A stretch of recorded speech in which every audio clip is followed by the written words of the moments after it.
भारत का इतिहास। उत्तर में हिमालय से लेकर दक्षिण में समुद्र तक फैला यह उपमहाद्वीप भारतवर्ष के नाम से ज्ञात है, जिसे महाकाव्य तथा पुराणों में भारतवर्ष अर्थात भरतों का देश तथा यहाँ के निवासियों को भारती अर्थात भरत की संतान कहा गया है।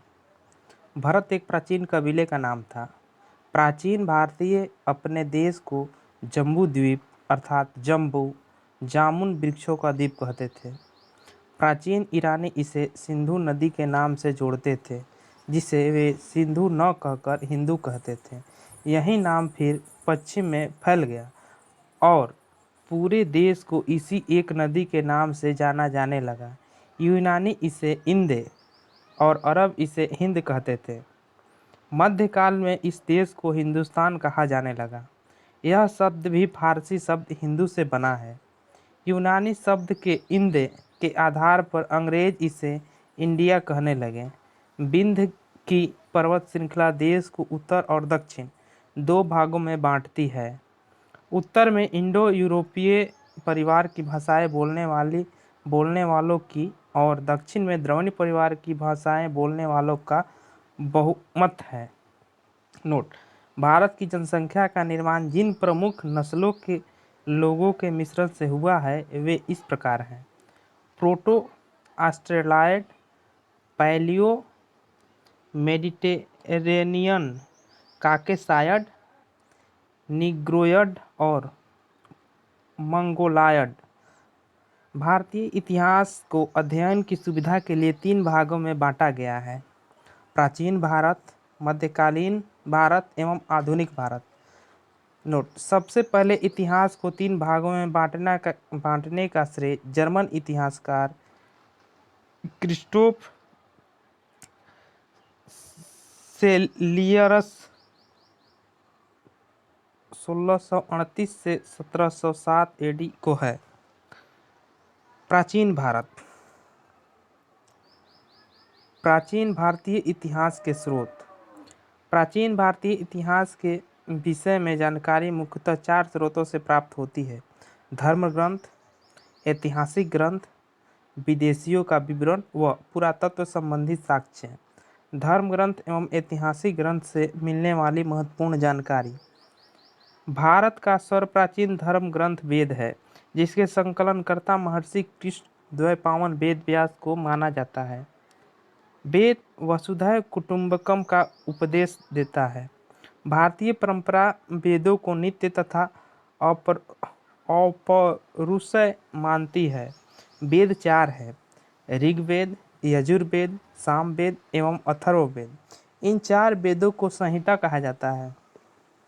ऋग्वेद ऋचाओं के क्रमबद्ध ज्ञान के संग्रह को ऋग्वेद कहा जाता है। इसमें 10 मंडल, 1028 सूक्त व लिखित पाठ के 11 सूक्तों सहित एवं 10,462 ऋचाएँ हैं। इस वेद के ऋचाओं के पढ़ने वाले ऋषि को होत्री कहते हैं। इस वेद से आर्य के राजनीतिक प्रणाली, इतिहास एवं ईश्वर की महिमा के बारे में जानकारी मिलती है। विश्वामित्र द्वारा रचित ऋग्वेद के तीसरे मंडल में सूर्य देवता सावित्री को समर्पित प्रसिद्ध गायत्री मंत्र है। इसके 9वें मंडल में देवता सोम का उल्लेख है। इसके 8वें मंडल के हस्तलिखित ऋचाओं को खील कहा जाता है। चातुर्वर्ण समाज की कल्पना का आदि स्रोत ऋग्वेद के 10वें मंडल में वर्णित पुरुष सूक्त है, जिसके अनुसार 4 वर्ण ब्राह्मण, क्षत्रिय, वैश्य तथा शूद्र आदि पुरुष ब्रह्मा के क्रमशः मुख, भुजाओं, जंघाओं और चरणों से उत्पन्न हुए हैं। ऋग्वेद के कई परिच्छेदों में प्रयुक्त अधन्य शब्द का संबंध गाय से है। नोट: धर्मसूत्र 4 प्रमुख जातियों की स्थितियों, व्यवसायों, दायित्वों, कर्तव्यों तथा विशेषाधिकारों में स्पष्ट विभेद करता है। ईसा पूर्व एवं ईस्वी। वर्तमान में प्रचलित ग्रेगोरियन कैलेंडर, ईसाई कैलेंडर या जूलियन कैलेंडर ईसाई धर्मगुरु ईसा मसीह के जन्म वर्ष कल्पित पर आधारित है। ईसा मसीह के जन्म के पहले के समय को ईसा पूर्व BC before the birth of Jesus Christ कहा जाता है। ईसा पूर्व में वर्षों की गिनती उल्टी दिशा में होती है, जैसे महात्मा बुद्ध का जन्म 563 ईसा पूर्व में एवं मृत्यु 483 ईसा पूर्व में हुआ, यानी ईसा मसीह के जन्म के 563 वर्ष पूर्व महात्मा बुद्ध का जन्म एवं 483 वर्ष पूर्व मृत्यु हुई। ईसा मसीह की जन्म तिथि से आरंभ हुआ सन ईसवी सन कहलाता है। इसके लिए संक्षेप में ई लिखा जाता है। ई को लैटिन भाषा के शब्द एडी में भी लिखा जाता है। एडी यानी एनो डोमिनी, जिसका शाब्दिक अर्थ है in the year of Lord Jesus Christ. वामनावतार के 3 पगों के आख्यान का प्राचीनतम स्रोत ऋग्वेद है। ऋग्वेद में इंद्र के लिए 250 तथा अग्नि के लिए 200 ऋचाओं की रचना की गई है। नोट: प्राचीन इतिहास के साधन के रूप में वैदिक साहित्य में ऋग्वेद के बाद शतपथ ब्राह्मण का स्थान है। यजुर्वेद स्वस्वर पाठ के लिए मंत्रों तथा बलि के समय अनुपालन के लिए नियमों का संकलन यजुर्वेद कहलाता है। इसके पाठकर्ता को अध्वर्यु कहते हैं। यजुर्वेद में यज्ञों के नियमों एवं विधि विधानों का संकलन मिलता है। इसमें बलिदान विधि का भी वर्णन है। यह एक ऐसा वेद है जो गद्य एवं पद दोनों में है। सामवेद सामवेद का शाब्दिक अर्थ है गान। इस वेद में मुख्यतः यज्ञों के अवसर पर गाए जाने वाले ऋचाओं मंत्रों का संकलन है। इसके पाठकर्ता को उद्रात्री कहते हैं। इसका संकलन ऋग्वेद पर आधारित है। इसमें 1810 सूक्त हैं जो प्रायः ऋग्वेद से लिए गए हैं। इसे भारतीय संगीत का जनक कहा जाता है। नोट: यजुर्वेद तथा सामवेद में किसी भी विशिष्ट ऐतिहासिक घटना का वर्णन नहीं मिलता। अथर्ववेद अथर्वा ऋषि द्वारा रचित इस वेद में कुल 731 मंत्र तथा लगभग 6000 पद हैं। इसके कुछ मंत्र ऋग्वैदिक मंत्रों से भी प्राचीनतर हैं। अथर्ववेद कन्याओं के जन्म की निंदा करता है। ऐतिहासिक दृष्टि से अथर्ववेद का महत्व इस बात में है कि इसमें सामान्य मनुष्यों के विचारों तथा अंधविश्वासों का विवरण मिलता है। पृथ्वी सूक्त अथर्ववेद का प्रतिनिधि सूक्त माना जाता है। इसमें मानव जीवन के सभी पक्षों, गृह निर्माण, कृषि की उन्नति, व्यापारिक मार्गों का गाहन खोज, रोग निवारण, समन्वय, विवाह तथा प्रणय गीतों, राजभक्ति, राजा का चुनाव, बहुत से वनस्पतियों एवं औषधियों, शाप, वशीकरण, प्रायश्चित, मातृभूमि, महात्म्य आदि का विवरण दिया गया है। कुछ मंत्रों में जादू टोने का भी वर्णन है। अथर्ववेद में परीक्षित को कुरुओं का राजा कहा गया है तथा कुरु देश की समृद्धि का अच्छा चित्रण मिलता है। इसमें सभा एवं समितियों को प्रजापति की 2 पुत्रियां कहा गया है। वेदों की भी कई शाखाएं हैं जो वैदिक अध्ययन और व्याख्या से जुड़े विभिन्न दृष्टिकोणों का प्रतिनिधित्व करती है। शाकल शाखा ऋग्वेद से जुड़ी एकमात्र जीवित शाखा है। यजुर्वेद को शुक्ल यजुर्वेद और कृष्ण यजुर्वेद दो शाखाओं में बांटा गया है। माध्य, नंदीन और कान्व शुक्ल यजुर्वेद अथवा वाजसनेय संहिता की शाखाएं हैं। कृष्ण यजुर्वेद से जुड़ी शाखाएं काठक, कनिष्ठल, मैत्रायणी और तैत्तिरीय है। कौथुम, रामायणीय एवं जैमिनीय या तलवकार सामवेद की शाखाएं हैं। अथर्ववेद की शाखाएं शौनक और पैम्पलाद हैं। नोट: सबसे प्राचीन वेद ऋग्वेद एवं सबसे बाद का वेद अथर्ववेद है। ब्राह्मण आरण्यक तथा उपनिषद।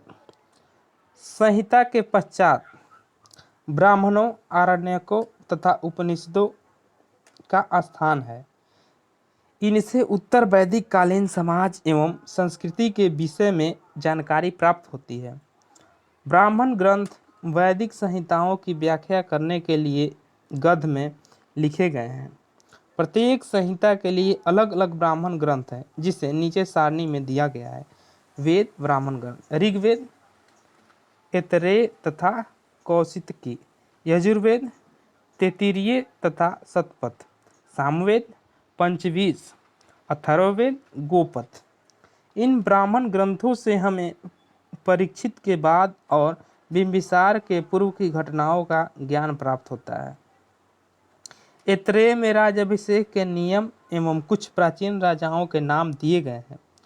शतपथ में गंधार, शल्य, कैकेय, कुरु, पंचाल, कौशल, विदेह आदि राजाओं का उल्लेख मिलता है। वैदिक साहित्य में ऋग्वेद के बाद शतपथ ब्राह्मण का स्थान है। आरण्यक में यज्ञ से जुड़े कर्मकांडों की दार्शनिक और प्रतीकात्मक अभिव्यक्ति है। उपनिषदों की संख्या 108 है, जिनमें 13 को मूलभूत उपनिषदों की श्रेणी में रखा गया है। इसमें यज्ञ से जुड़े दार्शनिक विचार, शरीर, ब्रह्मांड, आत्मा तथा ब्रह्मा की व्याख्या की गई है। स्त्री की सर्वाधिक गिरी हुई स्थिति मैत्रेयणी संहिता से प्राप्त होती है, जिसमें जुआ और शराब की भांति स्त्री को पुरुष का तीसरा मुख्य दोष बताया गया है। शतपथ ब्राह्मण में स्त्री को पुरुष की अर्धांगिनी कहा गया है। जाबालोपनिषद में चारों आश्रमों का उल्लेख मिलता है। स्मृति ग्रंथों में सबसे प्राचीन एवं प्रमाणिक मनुस्मृति मानी जाती है। यह शुंग काल का मानक ग्रंथ है। नारद स्मृति गुप्त युग के विषय में जानकारी प्रदान करता है। वेदांग एवं सूत्र: वेदों को भली भांति समझने के लिए 6 वेदांगों की रचना हुई। ये हैं शिक्षा, शुद्ध उच्चारण शास्त्र, कल्प, कर्मकांडीय विधि, निरुक्त, शब्दों की व्युत्पत्ति का शास्त्र, व्याकरण, छंद एवं ज्योतिष। वैदिक साहित्य को अक्षुण्ण बनाए रखने के लिए सूत्र साहित्य का प्रणयन किया गया है। श्रौत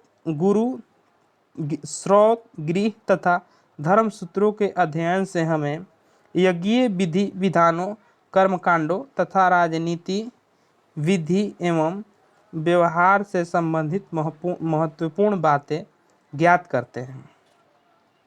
प्रमुख सूत्रकारों में गौतम, बौधायन, आपस्तंभ, वशिष्ठ आदि के नाम विशेष रूप से उल्लेखनीय है।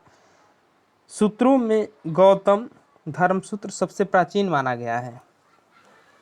पुराण: भारतीय ऐतिहासिक कथाओं का सबसे अच्छा क्रमबद्ध विवरण पुराणों में मिलता है। इसके रचयिता लोमहर्ष अथवा इनके पुत्र उग्रश्रवा माने जाते हैं। इनकी संख्या 18 है, जिनमें से केवल 5 मत्स्य, वायु, विष्णु, ब्राह्मण एवं भागवत में ही राजाओं की वंशावली पाई जाती है। पुराण संबंधित वंश: विष्णु पुराण मौर्य वंश, मत्स्य पुराण आंध्र सातवाहन वंश, वायु पुराण गुप्त वंश। नोट: पुराणों में मत्स्य पुराण सबसे प्राचीन एवं प्रमाणिक है। अधिकतर पुराण सरल संस्कृत श्लोक में लिखे गए हैं। स्त्रियां तथा शूद्र जिन्हें वेद पढ़ने की अनुमति नहीं थी, वे भी पुराण सुन सकते थे। पुराणों का पाठ पुजारी मंदिरों में किया करते थे। सामाजिक एवं सांस्कृतिक दृष्टि से अग्नि पुराण का काफी महत्व है, जिसमें राजतंत्र के साथ साथ कृषि संबंधी विवरण भी दिया गया है। बौद्ध, जैन एवं अन्य साहित्य: जातक में बुद्ध की पूर्व जन्म की कहानी वर्णित है। हीनयान का प्रमुख ग्रंथ कथावस्तु है, जिसमें महात्मा बुद्ध का जीवन चरित्र अनेक कथानकों के साथ वर्णित है। जैन साहित्य को आगम कहा जाता है। जैन धर्म का प्रारंभिक इतिहास कल्पसूत्र से ज्ञात होता है। जैन ग्रंथ भगवती सूत्र में महावीर के जीवन कृत्यों तथा अन्य समकालिकों के साथ उनके संबंधों का विवरण मिलता है। अर्थशास्त्र के लेखक चाणक्य, कौटिल्य या विष्णुगुप्त हैं।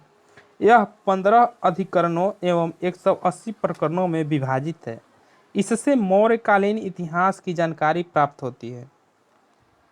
इसके अनुवादक श्याम शास्त्री। संस्कृत साहित्य में ऐतिहासिक घटनाओं को क्रमबद्ध लिखने का सर्वप्रथम प्रयास कल्हण के द्वारा किया गया। कल्हण द्वारा रचित पुस्तक राजतरंगिणी, राजाओं की नदी है। इस ग्रंथ में 8 सर्ग हैं, जिन्हें तरंगों की संज्ञा दी गई है। इसमें प्रारंभ से लेकर 12वीं सदी तक के कश्मीर के शासकों का वर्णन है। अरबों की सिंध विजय का वृतांत चचनामा, लेखक अली अहमद, में सुरक्षित है। अष्टाध्यायी संस्कृत भाषा व्याकरण की प्रथम पुस्तक के लेखक पाणिनि हैं। इससे मौर्य के पहले का इतिहास तथा मौर्ययुगीन राजनीतिक अवस्था की जानकारी प्राप्त होती है। नोट: अष्टाध्यायी में पहली बार लिपि शब्द का प्रयोग हुआ है।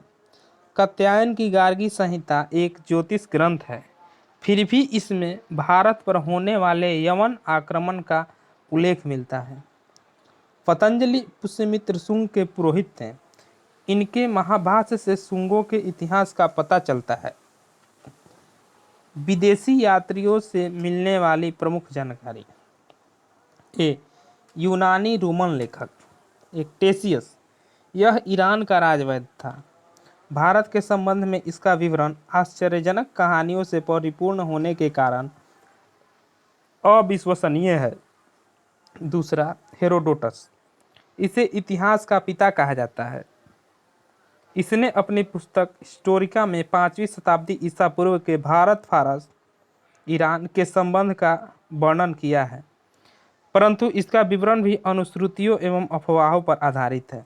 तीसरा, सिकंदर के साथ आने वाले लेखकों में निरियाकस, आनेसिक्राटस तथा अरिस्टोबुलस के विवरण अधिक प्रामाणिक एवं विश्वसनीय हैं। 4.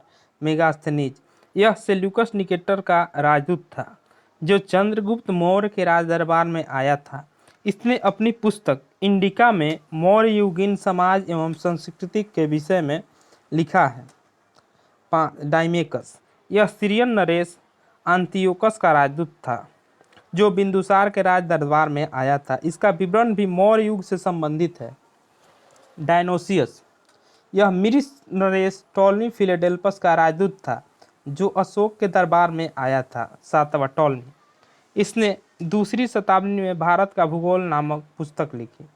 8वां प्लिनी, इसने प्रथम शताब्दी में नेचुरल हिस्ट्री नामक पुस्तक लिखी। इसमें भारतीय पशुओं, पेड़ पौधों, खनिज पदार्थों आदि के बारे में विवरण मिलता है। 9. Periplus of the Erythraean Sea, Periplus of the Erythraean Sea, इस पुस्तक के लेखक के बारे में जानकारी नहीं है। यह लेखक करीब 80 ईस्वी में हिंद महासागर की यात्रा पर आया था। इसने उस समय के भारत के बंदरगाहों तथा व्यापारिक वस्तुओं के बारे में जानकारी दी है। बी. चीनी लेखक फाहियान, यह चीनी यात्री गुप्त नरेश चंद्रगुप्त द्वितीय के दरबार में आया था। इसने अपने विवरण में मध्य प्रदेश के समाज एवं संस्कृति के बारे में वर्णन किया है। इसने मध्य प्रदेश की जनता को सुखी एवं समृद्ध बताया है। यह 14 वर्षों तक भारत में रहा। दूसरा, संयुगन, यह 518 ईस्वी में भारत आया। इसने अपने 3 वर्षों की यात्रा में बौद्ध धर्म की प्राप्तियां एकत्रित की। तीसरा, ह्वेनसांग, यह हर्षवर्धन के शासनकाल में भारत आया था। ह्वेनसांग 629 ईस्वी में चीन से भारतवर्ष के लिए प्रस्थान किया और लगभग 1 वर्ष की यात्रा के बाद सर्वप्रथम वह भारतीय राज कपिसा पहुंचा। भारत में 15 वर्षों तक ठहरकर 645 ईस्वी में चीन लौट गया। वह बिहार में नालंदा जिला स्थित नालंदा विश्वविद्यालय में अध्ययन करने तथा भारत से बौद्ध ग्रंथों को एकत्रित कर ले जाने के लिए आया था। इसका भ्रमण वृत्तांत सीयूकी नाम से प्रसिद्ध है, जिसमें 138 देशों का विवरण मिलता है। इसने हर्षकालीन समाज धर्म तथा राजनीति के बारे में वर्णन किया है। इसके अनुसार सिंध का राजा शूद्र था। ह्वेनसांग ने बुद्ध की प्रतिमा के साथ साथ सूर्य और शिव की प्रतिमा का भी पूजन किया था। नोट: ह्वेनसांग के अध्ययन के समय नालंदा विश्वविद्यालय के कुलपति आचार्य शिलभद्र थे।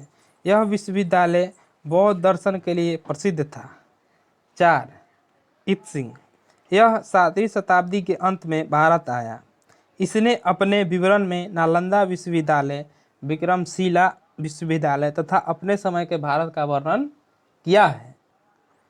सी. अरबी लेखक। 1. अल-बरूनी, यह महमूद गजनवी के साथ भारत आया था। अल-बरूनी ख्वारिज्म या खीव आधुनिक तुर्कमेनिस्तान का रहने वाला था। अरबी में लिखी गई उसकी कृति किताब उल हिंद या तहकीक-ए-हिंद भारत की खोज आज भी इतिहासकारों के लिए एक महत्वपूर्ण स्रोत है। यह एक विस्तृत ग्रंथ है जो धर्म और दर्शन, त्योहारों, खगोल विज्ञान, कीमिया, रीति रिवाजों तथा प्रथाओं, सामाजिक जीवन, भार तौल तथा मापन विधियों, मूर्तिकला, कानून, मापतंत्र, विज्ञान आदि विषयों के आधार पर 80 अध्यायों में विभाजित है।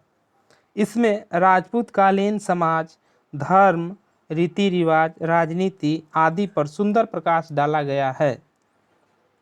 दूसरा, इब्न बतूता, इसके द्वारा अरबी भाषा में लिखा गया उसका यात्रा वृत्तांत, जिसे रेहला कहा जाता है, 14वीं शताब्दी में भारतीय उपमहाद्वीप के सामाजिक तथा सांस्कृतिक जीवन के विषय में बहुत ही प्रचुर तथा सबसे रोचक जानकारियां देता है। 1333 ईस्वी में दिल्ली पहुंचने पर इसकी विद्वता से प्रभावित होकर सुल्तान मुहम्मद बिन तुगलक ने उसे दिल्ली का काजी या न्यायाधीश नियुक्त किया। डी. अन्य लेखक। तारानाथ, यह एक तिब्बती लेखक था। इसने कंगयूर तथा तंगयूर नामक ग्रंथ की रचना की। इनसे भारतीय इतिहास के बारे में जानकारी मिलती है। दूसरा, मार्को पोलो, यह 13वीं शताब्दी के अंत में पांड्य देश की यात्रा पर आया था। इसका विवरण पांड्य इतिहास के अध्ययनों के लिए उपयोगी है। पुरातत्व संबंधी साक्ष्य से मिलने वाली जानकारी। भारतीय पुरातत्व शास्त्र का पितामह, father of Indian archaeology, Sir Alexander Cunningham को कहा जाता है। 1400 ईसा पूर्व के अभिलेख बोगाज कोई एशिया माइनर से वैदिक देवता मित्र, वरुण, इंद्र और नासत्य अश्विनी कुमार के नाम मिलते हैं। मध्य भारत में भागवत धर्म विकसित होने का प्रमाण यवन राजदूत होलियोडोरस के वेशनगर विदिशा गणुर स्तंभ लेख से प्राप्त होता है। सर्वप्रथम भारतवर्ष का जिक्र हाथी गुफा अभिलेख में है। सर्वप्रथम दुर्भिक्ष का जानकारी देने वाला अभिलेख सौगौरा अभिलेख है। इस अभिलेख में संकट काल में उपयोग हेतु खाद्यान्न सुरक्षित रखने का भी उल्लेख है। सर्वप्रथम भारत पर होने वाले हूण आक्रमणों की जानकारी भीतरी स्तंभ लेख से प्राप्त होती है। सती प्रथा का पहला लिखित साक्ष्य एरन अभिलेख शासक भानुगुप्त से प्राप्त होती है। सातवाहन राजाओं का पूरा इतिहास उनके अभिलेखों के आधार पर लिखा गया है। रेशम बुनकर की श्रेणियों की जानकारी मंदसौर अभिलेख से प्राप्त होती है। कश्मीरी नौपाषाणिक पूरा स्थल बुर्ज होम से गर्तावास गड्ढा घर का साक्ष्य मिला है। इनमें उतरने के लिए सीढ़ियां होती थी। यहाँ मनुष्य के साथ उसके पालतू कुत्ते को भी दफनाने की प्रथा प्रचलित थी। प्राचीनतम सिक्कों को आहत सिक्के कहा जाता है। इसी को साहित्य में कासारपन कहा गया है।